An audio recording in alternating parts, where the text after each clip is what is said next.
మోపిదేవి ఆలయంలో రాహుకేతువులకు పూజలు క్రమం తప్పకుండా జరుగుతాయి. భక్తులు తమ ప్రతిజ్ఞను నెరవేర్చుకోవడంలో భాగంగా టోనర్స్ చేస్తారు.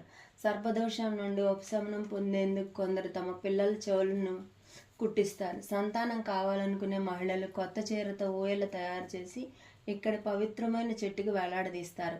త్వరలో పెళ్లి చేసుకోవాలనుకునేవారు బియ్యం, బెల్లంతో చేసిన పొంగల్ను నైవేద్యంగా పెడతారు. చూపు మందగించడం, చెవి లోపం, చర్మ వ్యాధులు, పూర్వజన్మల వల్ల సంతానం లేకపోవడం, దుష్కర్మలు మొదలైన వాటితో బాధపడేవారు మోపిదేవిలోని సుబ్రహ్మణ్యేశ్వర స్వామిని పూజించడం ద్వారా ఉపశమనం పొందుతారు.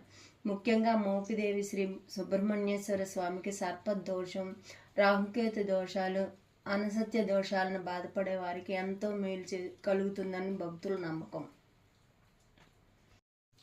థ్యాంక్ యూ అమ్మమ్మ. నాకు మోపిదేవి చరిత్ర గురించి చెప్పినందుకు నేను దీనివల్ల చాలా నేర్చుకున్నాను.